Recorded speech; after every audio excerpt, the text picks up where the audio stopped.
और वो कुछ इस तरह से है जैसे कि आप देख रहे हैं थंबनेल के ऊपर कि जो वर्चुअल यूनिवर्सिटी की लास्ट डेट थी एडमिशन्स की वो एक्सटेंड हो गई है और अब ये लास्ट एक्सटेंशन है।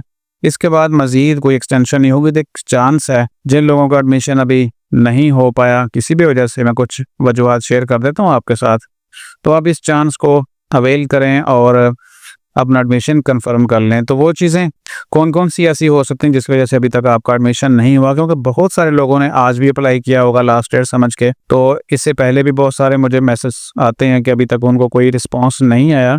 ये सारी चीज़ें डिस्कस कर लेते हैं, बस थोड़े से मिनट आपने देख लेने वीडियो, और अगर उसमें से कोई भी इशू आपका है तो उसको जल्द अज जल्द सॉल्व कर लें। तो आगे बढ़ते हैं और मज़ीद अपडेट्स के लिए आपने हमारे चैनल को सब्सक्राइब कर लेना है। सब्सक्राइब के साथ साथ नोटिफिकेशन को लाजमी ऑन करना है ताकि जो भी वीडियो बनाएं हम वो उसका नोटिफिकेशन फ़ौरन आपकी मोबाइल स्क्रीन के ऊपर आ जाए। और ये सारा कुछ वीयू के स्टूडेंट्स के लिए है और उन्हीं तक तमाम अपडेट्स लाजमी पहुँचना चाहिए। ऐसे भी होता है कि कुछ लोगों ने सब्सक्राइब नहीं किया होता और लेकिन आपने वो मालूमात ले ली होती हैं, आपको पता चल जाता है, तो कम से कम जो आपके फेलोज़ हैं उनको भी लाजमी शेयर करें कि ये चीज़ इस तरह से हो सकती है। इस तरह जो मालूमात हैं वो जल्द अज जल्द एक दूसरे तक पहुंच जाती हैं और सही मालूमात पहुंचती हैं और सही मालूमात में सबका ही फ़ायदा हो जाता है। तो कुछ चीज़ें ऐसी हैं जो मैंने नोट की हैं और वो मैं आपको बताने से पहले एक ज़रा यहाँ से आपकी राय जानना चाहूँगा कि आपको ये जो थंबनेल है ये किस तरह का लगा है। तो मैं साथ में आपको ये भी बता देता हूँ कि ये मैंने बनाया कैसे। मैंने कोई अलग अलग से यानी ये कैलेंडर,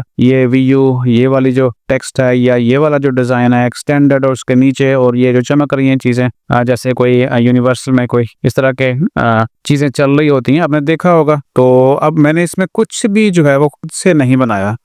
मैंने एक प्रॉम्प्ट लिखी थी और वो प्रॉम्प्ट कुछ इस तरह से थी, मैं आपको दिखा देता हूँ ताकि आप इस चीज़ का भी फ़ायदा उठाएं। मैंने ये कहा कि VU has extended fall 2025 admission date, I want to make a video on this topic, I need a thumbnail. उसने थंबनेल बना दिया और कुछ मैंने कहा कि अब इसके लिए एक प्रॉम्प्ट लिख दें। उसने एक प्रॉम्प्ट लिख दी और फिर उसने मुझे मज़ीद कोई आप सजेशन दे दिए, तो मैंने प्रॉम्प्ट्स को कॉपी किया और सीधा जो है विस्क AI जो गूगल की लैब है उसमें आया हूँ और यहाँ पे मैंने उसको ओपन किया हुआ है। तो यहाँ पे बहुत जल्दी से चंद सेकंड के अंदर अंदर आप इसको चीज़ों को बना सकते हैं। फिर जो चीज़ बनेगी आप उसको रिफ़ाइन भी कर सकते हैं। यहाँ पे रिफ़ाइन का ऑप्शन है। तो इस तरह का कैलेंडर यहाँ पे भी था, वो मैंने रिमूव कर दिया। फिर इसके पीछे बैकग्राउंड मैंने चेंज कर दिया और जो है ये एडमिशन्स यहाँ पे नहीं लिखा हुआ था, मैंने उसे कहा कि जिसके ऊपर ऐड कर दो एडमिशन कैलेंडर के ऊपर। इस तरह आप इसको रिफाइन कर सकते हैं और ये चीज़ें आपको सीखनी चाहिए। ये मुफ्त की टिप्स ही मैंने आपको दे दी। अब आ जाएं ज़रा असल टॉपिक के ऊपर और वो कुछ इस तरह से है कि सबसे पहले तो है इनकम्प्लीट एप्लीकेशन, यानी आपने अपनी तरफ से तो अप्लाई कर दिया लेकिन वो एप्लीकेशन सबमिट ही नहीं है उसमें और मतलब 85% के ऊपर वो रुकी हुई है, सबमिट नहीं किया।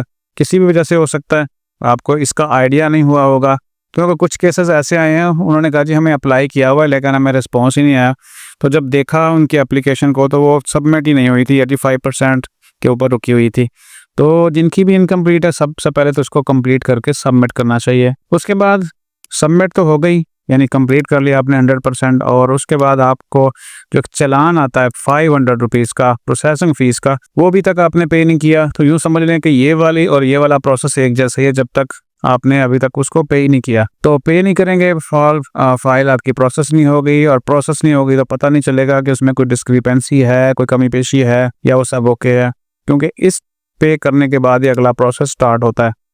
अब आपने जो है वो पे तो कर दी, 500 भी पे कर दिया, अगला नेक्स्ट प्रोसेस ये हो गया, लेकिन अभी भी वो स्टिल प्रोसेस में है। उसकी वजह यह है कि आपने कुछ दिन पहले एप्लीकेशन को प्रोसेस किया यानी सबमिट किया, 500 पे किया, उसमें कुछ टाइम तो लगता है, या उसमें कोई डॉक्यूमेंट्स मिसिंग थे, आपने गलत लगाए या इंटरनेट कॉपी लगाई, वो अभी भी हो सकता है कि वो आपसे डिमांड की जा रही हो अपलोड करने की और आपको अभी तो हो समझ ना आ रही हो कि कैसे करना। ये मैं आपको दिखा देता हूँ। अगर कोई डिस्क्रिपेंसी होगी आपके फॉर्म में तो कहाँ से आपने देखना है, और ये सारी तो चीज़ें होगी आज की डेट तक जिन्होंने अप्लाई किया या कुछ दिन पहले तक, तो उनके मुख्तलिफ मसाइल हो सकते हैं। अब न्यू एप्लीकेशंस भी आप भेज सकते हैं, अभी भी स्टिल पोर्टल ओपन होगा, हमारे साथ रब्ता कर सकते हैं, इंशाल्लाह आपका एडमिशन प्रॉपरली हो जाएगा। और बाकी जो जिम्मेदारी या डिस्क्रिपेंसी है, जिम्मेदारी तो हमारी होगी और डिस्क्रिपेंसी जो है वो आपको पता चलेगी कि भाई सब कुछ आपका प्रॉपरली हो गया, और इंशाल्लाह उसके बाद भी गाइड भी करेंगे आपको जब तक हमारी ज़िंदगी है और आपकी डिग्री है। उसके बाद कुछ ऐसे प्रोग्राम्स अब जो हैं डेट तक एक्सटेंड हो गई लेकिन उसमें अप्लाई नहीं हो सकता। वो दो तरह के प्रोग्राम हैं, एक तो है कि MSCS और दूसरा है MSBA, यानी ये दोनों 18 ईयर एजुकेशन है, तो ये अब अवेलेबल नहीं होंगे। इसके अलावा बाकी जितने भी प्रोग्राम्स हैं वो आपके लिए अवेलेबल होंगे। यानी उसमें केस में कर सकते हैं आप 0 में कर सकते हैं, 0 के बाद आप ADP कर सकते हैं, ADP के बाद आप BS में अप्लाई कर सकते हैं, BS लेटरल में कर सकते हैं यानी 5वें में, और इसके अलावा आप B.Ed में कर सकते हैं, और इसके अलावा आप जो शॉर्ट कोर्सेज हैं उसमें कर सकते हैं, शॉर्ट कोर्सेज भी हैं, और इसको हम इतना ही लिख लेते हैं, ठीक है। और इसके अलावा आप डिप्लोमा जो 1 ईयर है उसमें भी अप्लाई कर सकते हैं। और इसके अलावा क्या बच गया, यही चीज़ें हैं जिसमें अभी भी है 0, जिनमें 30% नंबर कम है इंटर में, वो कर सकते हैं अप्लाई।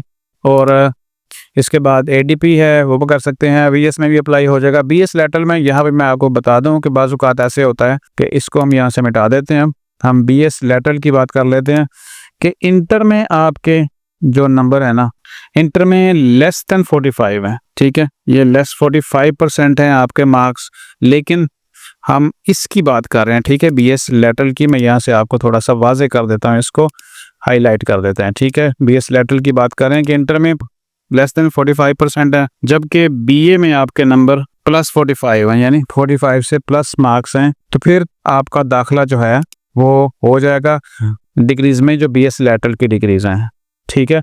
तो बाज़ औक़ात हो सकता है कि किसी को ना पता हो कि उसके जो इंटर में तो नंबर कम है तो आप जी एडमिशन नहीं हो सकता, तो आपका एडमिशन हो जाएगा BS लेटरल में। अगर किस तरह का केस है तो मुझसे रब्ता कर सकता है। तो उम्मीद है कि अब आ जाएं डेट के ऊपर, ये चीज़ें तो क्लियर हो गई कि VU की साइट के ऊपर जाकर देख लेते हैं डेट कौन सी है और अब आप कहाँ तक जा सकते हैं। तो डेट जो है वो 30 तक चली गई है। यहाँ पे देखें तो last date for apply admission 30 सितंबर तक अब आप अप्लाई कर सकते हैं, और ये बड़ा अच्छा चांस है क्योंकि अभी इंटर के रिजल्ट आने हैं, उसमें जो वेटिंग स्टूडेंट हैं रिजल्ट का वेट कर रहे हैं वो भी अप्लाई कर सकते हैं। इसके अलावा जो रिजल्ट कार्ड जिनके कोई मसला मसाइल था, यानी ओपन यूनिवर्सिटी से किया हुआ है, ऑफिशियल रिजल्ट कार्ड उनका नहीं आता, वो भी अप्लाई कर सकते हैं और फ़ौरन जो है वो अपनी यूनिवर्सिटी से रिजल्ट भी ले सकते हैं। और इसके अलावा मुख्तलिफ यूनिवर्सिटीज़ के रिजल्ट जो ऑफिशियली दस्तयाब नहीं थे तो उनको टाइम है, उन स्टूडेंट को वो भी अपना ऑफिशियली रिजल्ट कार्ड लेकर अप्लाई कर सकते हैं। उम्मीद है ये चीज़ें आपके लिए फ़ायदेमंद होंगी। और एडमिशन्स के हवाले से जो मैंने आपको यहाँ पे बताया है, अगर इसमें से कोई भी चीज़ आपको समझ ना आई हो तो फिर आप रब्ता कर लीजिएगा। इंशाल्लाह कोशिश होती है कि आप पूरा रिस्पॉन्स कर दें, और बाज़ औक़ात ऐसे होता है कि आपके सवाल बहुत लंबे होते हैं लेकिन उसका जवाब थोड़ा सा मुख्तसर ही होता है और वही करना पड़ता है आपको। तो चलें, अपना ख्याल रखिएगा। अल्लाह हाफ़िज़।